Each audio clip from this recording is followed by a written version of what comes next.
Selamat datang di media edukasi video kami, Sumayasa Dum Edukasi, media pembelajaran asik, kreatif, dan menyenangkan.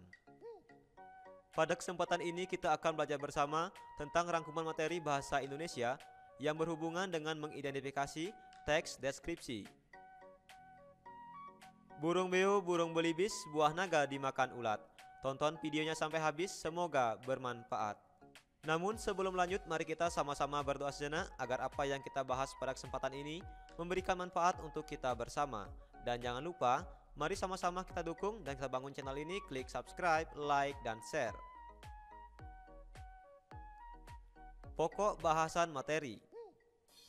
Adapun hal-hal yang akan kita pelajari bersama pada kesempatan ini yaitu: yang pertama, pengertian dan ciri-ciri teks deskripsi. Yang kedua, contoh teks deskripsi. Yang ketiga, jenis-jenis teks deskripsi. Yang keempat, tujuan teks deskripsi. Dan yang kelima, langkah menyusun teks deskripsi. Materi yang pertama yaitu pengertian dan ciri teks deskripsi. Tahukah kalian apa yang dimaksud dengan teks deskripsi? Teks deskripsi adalah bentuk tertulis atau lisan yang menggambarkan objek secara rinci atau detail yang memiliki tujuan agar pembaca atau pendengar dapat membayangkan dan merasakan apa yang kita alami. Dengan demikian, adapun ciri teks deskripsi secara umum yaitu: yang pertama, berupa penggambaran. Misalnya penggambaran makhluk hidup seperti manusia, hewan, dan tumbuhan, serta penggambaran tempat dan suasana.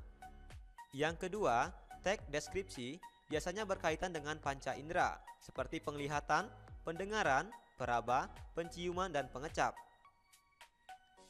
Yang ketiga, teks deskripsi bersifat fisik atau sifat manusia, misalnya menggambarkan seorang ibu, maka pendeskripsiannya bisa dengan kata tua atau renta. Nah, ini adalah ciri umum dari teks deskripsi. Sekarang, kita akan melihat ciri teks deskripsi dari aspek objek. Objek yang dibicarakan pada teks deskripsi bersifat khusus atau objek tertentu yang kemungkinan berbeda dengan objek lain. Dan objek yang dideskripsikan bersifat pendapat personal. Ciri ini tergambar pada judul berisi objek pada konteks tertentu. Misalnya penulis ingin mendeskripsikan keindahan pantai Parangtritis, maka penulis bisa membuat judul Parangtritis nan indah. Hal yang dibicarakan khusus pantai bernama Parangtritis, yang kemungkinan memiliki keindahan alam yang berbeda dengan pantai-pantai umum lainnya. Dengan demikian, ciri teks deskripsi dari aspek objek biasanya tampak pada judul teks yang bersifat khusus. Selanjutnya, ciri teks deskripsi dari aspek isi teks. Adapun ciri teks deskripsi dari aspek isi teks diantaranya: yang pertama, isi teks deskripsi diperinci menjadi perincian bagian-bagian objek. Yang kedua, isi teks deskripsi biasanya menggambarkan secara konkret. Misalnya, menggambarkan wisata yang indah akan dikonkretkan indahnya seperti apa. Menggambarkan ibu yang baik akan dikonkretkan baiknya seperti apa. Dengan demikian, teks deskripsi banyak menggunakan kata khusus. Misalnya, seseorang akan mendeskripsikan warna, maka warna dapat dikhususkan pada kata hijau, biru toska, oranye, dan lain sebagainya. Yang ketiga, isi teks deskripsi bersifat personal dengan kandungan emosi, sehingga menggunakan kata-kata dengan emosi yang kuat. Misalnya, ombak menggempur, kemolekan pantai, ibuku yang tangguh. Dari kata-kata ini menggambarkan emosi personal yang sangat kuat. Selanjutnya, ciri teks deskripsi dari aspek kebahasaan. Yang pertama, teks deskripsi menggunakan kata-kata khusus untuk mengkonkretkan suatu deskripsi. Misalnya seperti tadi, warna dikhususkan dengan rinci menjadi merah, kuning, dan lain sebagainya. Yang kedua, teks deskripsi menggunakan kalimat rincian untuk mengkonkretkan suatu deskripsi. Misalnya seorang ayah yang baik. Ini dapat dideskripsikan menjadi kata-kata: ayahku orang yang sangat baik, dia pekerja keras dan bertanggung jawab terhadap keluarga. Nah, ini adalah contoh dari pengkonkretan atau pengkhususan sebuah kalimat teks deskripsi. Yang ketiga, teks deskripsi menggunakan kata sinonim dengan emosi kuat. Misalnya kata indah diungkapkan dengan sinonim elok, permai, memukau, menakjubkan, dan lain sebagainya. Yang keempat, Dari aspek kebahasaan, teks deskripsi menggambarkan majas untuk melukiskan secara konkret suatu deskripsi. Misalnya pasir pantai nan lembut bagaikan bedak bayi, angin pantai dengan lembut menghalus wajah kita. Ini merupakan contoh majas untuk mengkonkretkan suatu deskripsi. Yang kelima, teks deskripsi biasanya menggunakan kebahasaan khusus sehingga pembaca seolah-olah melihat, mendengar, dan merasakan apa yang dideskripsikan. Dan yang keenam, ciri teks deskripsi dari aspek kebahasaan, di mana teks deskripsi yang memunculkan kata ganti orang seperti kucingku, ibuku, dan lain sebagainya. Jenis-jenis teks deskripsi. Berikut adalah beberapa contoh jenis-jenis teks deskripsi. Jenis teks deskripsi berdasarkan bentuknya dibedakan menjadi dua kategori. Yang pertama, teks deskripsi berdiri sendiri sebagai teks, dan yang kedua, teks deskripsi yang menjadi bagian dari teks lain seperti cerpen, novel, lagu, iklan, dan lain sebagainya. Tujuan teks deskripsi. Adapun tujuan dari penulisan teks deskripsi yaitu yang pertama, tujuan pemaparan. Tujuan pemaparan yaitu menggambarkan situasi atau kondisi senyata mungkin sehingga pembaca dapat seolah-olah merasakan, melihat, mengalami situasi dan kondisi yang dialami oleh penulis. Kemudian tujuan kedua yaitu promosi. Dengan tujuan pemaparan, maka secara tidak langsung tujuan promosi akan tercapai, di mana promosi ini dapat dilakukan untuk mempromosikan atau mengenalkan objek, tempat, atau orang-orang tertentu. Seperti contohnya, teks deskripsi pantai Parangtritis nan indah. Adapun tujuan pemaparannya yaitu agar pembaca seolah-olah merasakan, melihat, mengalami situasi dan kondisi yang dialami oleh penulis berkaitan dengan pantai Parangtritis. Kemudian tujuan promosinya yaitu untuk mempromosikan atau mengenalkan objek pantai Parangtritis kepada orang-orang. Contoh teks deskripsi. Perhatikanlah contoh teks deskripsi berikut ini. Parangtritis nan indah. Salah satu andalan wisata kota Yogyakarta adalah Pantai Parangtritis. Tempatnya Pantai Parangtritis berada di Kecamatan Kretek, Bantul, Daerah Istimewa Yogyakarta. Pantai ini terletak sekitar 27 km ke arah selatan Yogyakarta. Pemandangan Pantai Parangtritis sangat memesona. Di sebelah kiri terlihat tebing yang sangat tinggi. Di sebelah kanan kita bisa melihat batu karang yang besar yang seolah-olah siap menjaga gempuran ombak yang datang setiap saat. Pantai bersih dengan buih-buih putih bergradasi abu-abu dan kombinasi hijau sungguh elok. Kemolekan pantai serasa sempurna di sore hari. Di sore hari kita bisa melihat matahari terbenam yang merupakan saat sangat istimewa.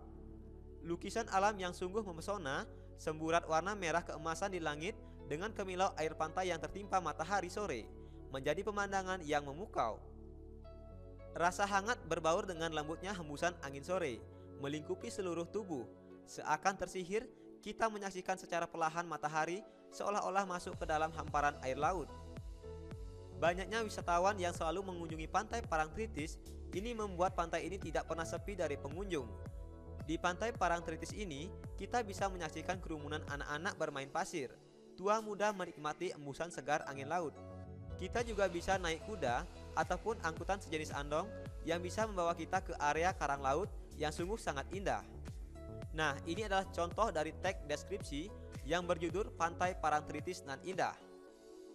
Dari teks ini, kita bisa melihat unsur-unsur yang sudah kita pelajari sebelumnya, yaitu yang pertama, kita akan melihat objek atau hal yang dideskripsikan. Dari sini kita mengetahui objek atau hal yang dideskripsikan yaitu Pantai Parangtritis. Kemudian unsur yang kedua, tujuan dari teks deskripsi. Tujuan dari teks yang berjudul Pantai Parangtritis nan indah yaitu untuk menggambarkan keindahan Pantai Parangtritis. Kemudian unsur yang ketiga kita melihat dari isi teks deskripsi, di mana isi teks deskripsi yaitu untuk merinci atau mengkonkretkan suatu objek. Dari teks tadi kita bisa melihat isi teks deskripsi yaitu keindahan fisik pantai, keindahan sore hari yaitu sunset, dan suasana kegiatan orang di pantai. Kemudian dari segi isi kita tadi juga melihat adanya kata-kata sinonim yang memiliki emosi kuat, seperti kata memukau. kata elok.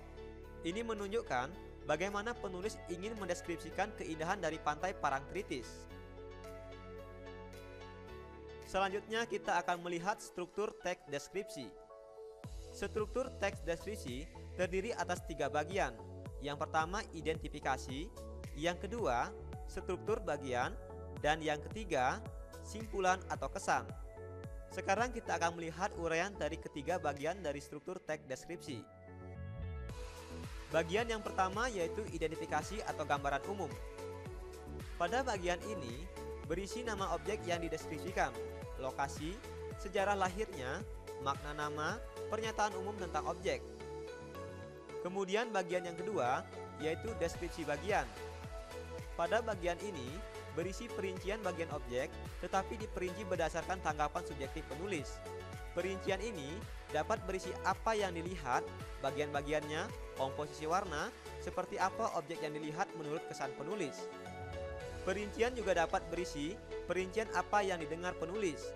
Misalnya penulis mendengar suara apa saja saat itu, seperti apa suara-suara itu dibandingkan oleh penulis. Perincian juga dapat berisi apa yang dirasakan penulis dengan mengamati objek. Selanjutnya bagian ketiga yaitu simpulan atau kesan.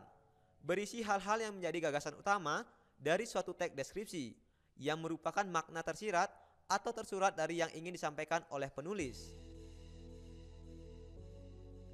Langkah-langkah menyusun teks deskripsi.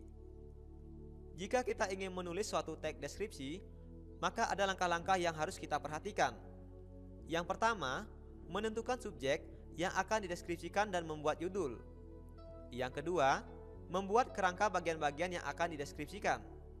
Yang ketiga, mencari data dari subjek yang akan dideskripsikan.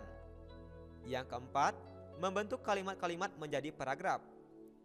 Yang kelima, merinci objek yang dideskripsikan dengan kata dan kalimat yang melibatkan panca indera, sehingga pembaca atau pendengar seolah-olah merasakan apa yang dideskripsikan.